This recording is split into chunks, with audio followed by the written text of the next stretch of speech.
I'm not dependent on punch power, you know. You know what, it takes a lot more than that to be a great fighter. A lot more than that to be a great fighter, so there's various ways I'll win. But I got the fighter spirit, and that's how I'll go in there and break him down with my spirit. After this. But he can't though. That's what I'm saying. Like, he's not even equipped to fight this dude. He's not. It's going to have to be a bunch of stuff in there. Joshua will punish this man. It's impossible for somebody like Anthony Joshua, who is so big and so strong, to even think he's going to take it easy. Because even if he tries to take it easy, he's so powerful, so strong that even those punches that are being easy are still gonna hurt. Anthony Joshua warned Jake Paul at the press conference, calling him delusional for thinking he can beat him. He said he is taking the fight mainly for business and money, but made it very clear that inside the ring, he is still the much better and stronger fighter. I deliver what I was supposed to deliver years ago. I deliver what they ran from. I deliver what he asked for $50 million for. I'm gonna give him a $50 million knockout. I honestly listen to what people say sometimes. They're avoided, this person's running.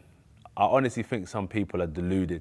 Really, I do think that they've got some sort of a long-term concussion, because no one's running. In terms of 50 million, I'm a businessman. If there was 50 million on the table. Chris Algieri says this fight is a perfect chance for Anthony Joshua to return to the ring. After being inactive since his last loss, Joshua can use this matchup to rebuild confidence and get back into fighting rhythm. He can earn a big payday while facing very little risk, almost like a controlled sparring session. Algieri points out that Joshua benefits financially, mentally, and physically, making this fight a smart choice for a comeback. What are we talking here? Like, it's going to be an exhibition? No, it's a fight. You're a heavyweight. You're calling out heavyweights. You're calling out a heavyweight. You're calling out Anthony Joshua, former world champion. You're calling him out on short notice. It's a fight. You're going to wear 10-ounce gloves and you're going to fight 10 rounds, and that's what it is. I don't understand any idea of anything else. Oh, it's going to be 8-2s? Is it going to be 15-ounce gloves? What the hell are we doing? This is boxing. You want to fight a real guy? You're fighting a real guy, which I am very respectful, and I respect the hell out of Jake Paul if he does step in the ring with Anthony Joshua. No matter what happens, kid's got balls of steel, and I applaud you. Well, the reason I say we don't know yet, because Jake Paul has fought in his last fight with Gervonta Davis was going to be an exhibition. They had to do that because of the weight difference. This is still a weight difference here. I mean, Anthony. No, there's not. No, it's not. It's heavyweight. It's the same weight class. Well, what do you consider Jake Paul? Cruiserweight or heavyweight? Heavyweight. How much did he weigh his last fight? He's fought at cruiserweight. He's also fought at heavyweight. Against Tyson was at heavyweight. What was his last fight? He's a cruiser. He's a heavyweight. What was his last fight? His last fight was at cruiser against Chavez. Whatever, you know what I mean. Like the reason Gervonta Davis fight. He fought Chavez after Tyson. I guess Tyson was that long ago. Wow. Yeah, it was a year ago. This week, I was looking at my Instagram memories. I was in Dallas, Texas, getting ready for me pooping my pants on Netflix. That was about a year ago. Exhibition. These are questions that are asked. These are questions that are attached. Eddie Hearn says Anthony Joshua is interested in fighting Jake Paul, but the team must be careful because of Paul's unpredictable behavior. He notes that Paul has a history of picking opponents and then canceling or delaying fights, which makes planning difficult. Because of this, Joshua's camp is prepared for surprises while continuing to train. Hearn says if Paul is serious, this could be one of Joshua's biggest paydays ever. However, they must balance excitement with caution, protecting Joshua's career while aiming for the financial rewards. Hearn stresses the need for patience and readiness, since Paul's unpredictability requires careful handling. Paul news seemed to come to a surprise for many. How close are we to making that fight, Eddie? Not that close. I mean, there are conversations. There's a lot of hurdles to overcome. But if he's serious about the fight, and if it can get made, there's a very good chance we'll do it. Is it on Netflix, and what did DAZN have to say of the fact that it made? One of the hurdles to overcome. But we were going to have an 8-round run out in December. Just so happens it might be against Jake Paul. Have you spoke to Nikisa? I know you're not friends with him. What are the conversations you've had? That's who we're talking about, you know. And if they're serious and if it's real, there's a good chance. But listen, we could wake up tomorrow and he's announced another opponent and he just used AJ's name for clout. Listen, I have to respect him if he takes the fight. But who knows? What do you think Dana White will make of this fight? I mean, he did Mayweather against McGregor. He doesn't like Jake Paul. I really couldn't care less what he thinks about the fight. AJ's going to make close to or around a career high payday. and we'll. Paulie Malignaggi says Anthony Joshua will take this fight seriously, even if it is labeled an exhibition. He notes that Joshua has never underestimated any opponent, always brings full focus and power. Malignaggi explains that Joshua's discipline, timing, and ring IQ allow him to punish mistakes quickly. Ryan Garcia agrees, saying that even if Joshua holds back a little, his natural strength still makes his punches dangerous. Together, they warn that Jake Paul is facing real physical danger, and this fight cannot be treated as a simple show. Joshua's experience against top heavyweight allows him to control distance and pace, meaning Paul must be strategic and tough to survive. Any mistakes could have serious consequences. But if you listen to this, it's definitely out of the bag. Yeah, the Fight for 84, big boxing movie that's hitting Netflix soon about the Olympic 84 team starring Jamie Foxx and Chris Algieri. I am not starring in anything, but whatever. Yeah, no, I got a credit. I'm in it. I got some lines. So That's amazing. That is so cool. I mean, this couldn't get any cooler. You're now in the movie, which is absolutely absurd.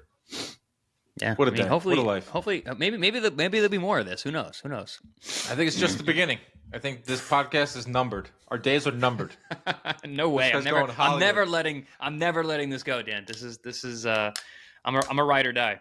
I hope you get so big and become such a big actor that you are like delaying production because you have to film our podcast in your trailer. Chris is in his trailer. Wait, he's got to finish his podcast with Dan. They're like, who's Dan? Johnny Drama style. Yeah, love it. Yeah, just When he was on the set for total Five diva. Towns. Just total diva in every way possible.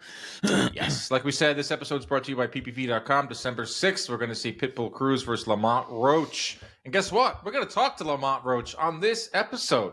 I caught up with Lamont and to get his thoughts on the fight with Pitbull, to get his thoughts on Jake Paul and Anthony Joshua, which we're going to get to in a second, to get his thoughts on 140, potentially fighting at 135. That's coming up in just a little bit with Lamont Roach. Don't forget to order that fight with us at ppv.com and all the good stuff that comes along with that. That's December 6th.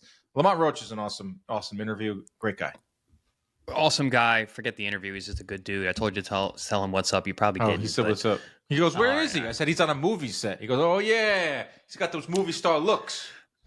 See, that's what I get. But yeah, no, he's a good dude. We see him. He trains down in Florida now. He's over at the Pro Box TV training facility, so we get to see him down there training.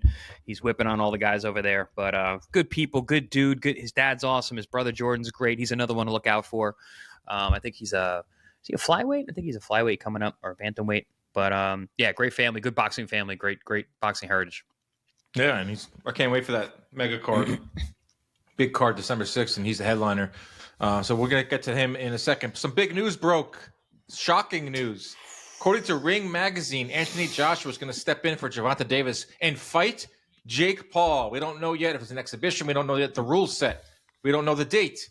These are preliminary talks that are ongoing. Yes, I work for him. Dave Allen disagrees with people who say Anthony Joshua shouldn't fight Jake Paul because the matchup seems unusual or for entertainment. He says Joshua is still in top physical shape, and unlike older retired fighters, he still has speed, power, and all the tools to dominate. Allen says fans often see these just entertainment, but Joshua's strength, skill, and athleticism make him extremely dangerous. He warns that casual viewers may underestimate how risky this is for Jake Paul. The fight demands respect and focus because Joshua's elite-level abilities remain a major threat no matter the height. Probably shouldn't be licensed, but Florida are very kind of easy commission to get. Yeah, it'll be called an exhibition. It will be an exhibition. It probably will be What's the called point an then? exhibition. What's the point? For me, as long as that fight you mentioned just now, Spencer, as long as that roadmap is there and it's signed, that he fights an interim guy as a warm-up afterwards and fights Tyson Fury next year and Fury's on board, I'm great with it. Otherwise, I do think his legacy's damaged if his last fight is with Jake Paul. An exhibition is just a waste of time. They're for retired fighters. For retired fighters, it's a load of rubbish. Yeah, listen, the guy's still in his athletic prime. I personally don't see the reason why they can't just do the Tyson Fury fight. Why do we need interims? Well, we all want that. Yeah, but why do we need interims? Why do we need warm-ups? We're talking about two experienced guys who've been the best, as you just said, of the last 10, 20 years. Let's get the fight on. It's as ridiculous as Gervonta Davis going in with him, basically, isn't it, with Jake Paul, Quite frankly? no different mindsets. And what, again, listening to Eddie today and what he was saying, the damage that Anthony Joshua has suffered mentally, not physically, because physically he's still all there, but mentally against Daniel Dubois, he needs to go through that process again. And they said, and that's just the whole getting your hands wrapped up, doing it, whether it's Jake Paul, whether it's a top 100 fighter, you go, that's the way Anthony Joshua ticks. He needs that before going into the...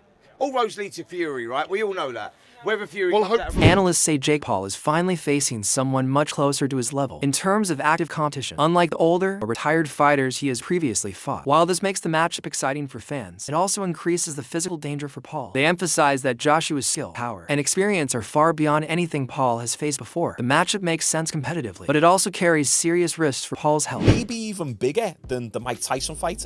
It's hard to say really. Tyson was a big name, but it's going to do numbers regardless because Joshua is a big name and then people are going to be tuning in to see Jake Paul get knocked out. Right now, Eddie Hearn talks about Jake Paul taking this Joshua fight. I mean, my estimations of Jake Paul would go through the roof if he signed to fight Anthony Joshua, because I just can't believe in my mind that he would do something like that. I mean, Gervonta was a smart one because of his size. Like, you know, I think actually he would have had a lot of success against Jake Paul, but the size is a problem.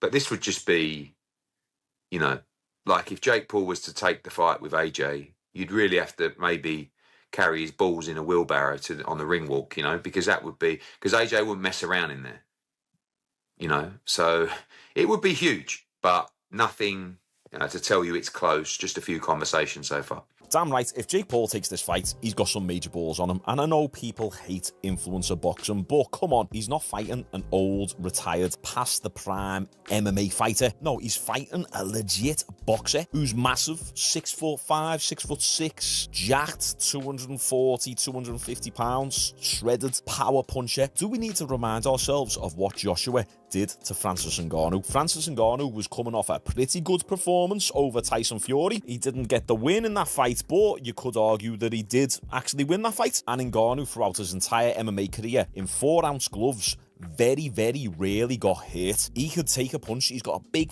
fat African head.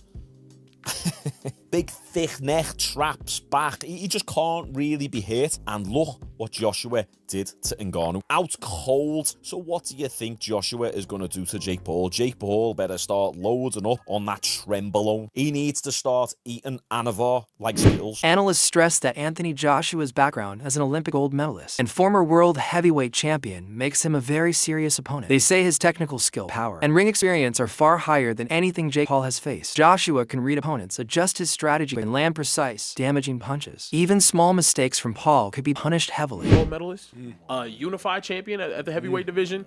He is 6'6", 250 pounds.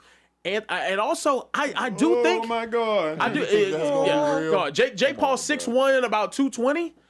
I want to say this though. I think Anthony Joshua, he's made stupid money in his career, dumb money in his career. I don't think he's going to be in a position to be accepting BS terms with Jake Paul if this is really what's going to end up happening. I think we're actually going to get to see Jake Paul against a former heavyweight champion of the world. Do I think that's a smart idea? Absolutely not. For Jake Paul, do I think it would sell?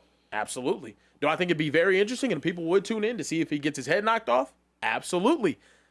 I genuinely, I hate to say it. Experts explain that this fight is not casual and requires full focus and preparation. They highlight Joshua's advantages, his reach, strength, conditioning, and experience, which allow him to control distance and pace. While Paul is confident, he is stepping into the ring with a former world champion who cannot be underestimated. Joshua's past battles, top heavyweights, have sharpened his timing and defense, making him capable of dominating even against unconventional fighters. Analysts say this matchup is a real test for Paul, and Joshua's elite skills make the fight highly demanding. Alexander Usyk, who's now the undisputed, one of the greatest heavyweights of all time now after beating all these guys. He was a smaller guy. Went up, he's like 6'2", 6'3", about 200 pounds at first. Now he's probably sitting at about 220, 230. Similar size to Jake Paul. Yeah. Went up and beat all these guys. Granted, Usyk, greatest amateur boxer at that weight class ever. I think it's going to be interesting, but I do think Jake Paul is in a good position. The only fear is this. I hate to give him credit. If Jake Paul gets his block knocked off completely. Yeah, very possible. The Jake Paul experiment is over. It's a wrap. Because if you step into the ring, everybody thus far is wondering and has wondered, like, what would happen versus a legitimate boxer? Yeah. And in their relative shape. Not a 50-year-old Floyd. Yeah. Not a 60-year-old Mike. We've all asked ourselves, well, what happens if you fight a real fighter? The problem is, once you fight a real fighter and you get beat down, the hypothesis is gone. So now we don't need to wait to see the experiment. Y'all know what we do every year. We say the best college team could beat the worst NFL team. Yeah, and it's a fun debate. Yeah. Because if you don't really know That would ball, not happen. yeah, Would right, not if go you don't well. really know ball, though, Yeah. you'll be like, man, but if 10 players on Georgia would start for the Cleveland Browns right now. Beta Ladipo says this is one of the biggest fights, attracting huge attention from fans and media. He says Anthony Joshua's status as a former heavyweight champion and Olympic gold medalist adds excitement and credibility, making the matchup highly anticipated around the world. Fans expect big action and the possibility of a knockout, increasing the intensity of the event. Ladipo notes that Joshua's power and experience make him a serious threat, so the fight will not be treated as just entertainment. The combination of Joshua's reputation, Paul's popularity creates massive interest, turning the matchup into a major top cross-boxing and mainstream audiences. And this is, for Jake Paul, a much bigger fight than fighting Gervonta Davis. And I mean bigger, not just in the sense of who he's fighting and the size of AJ. I mean bigger in terms of numbers.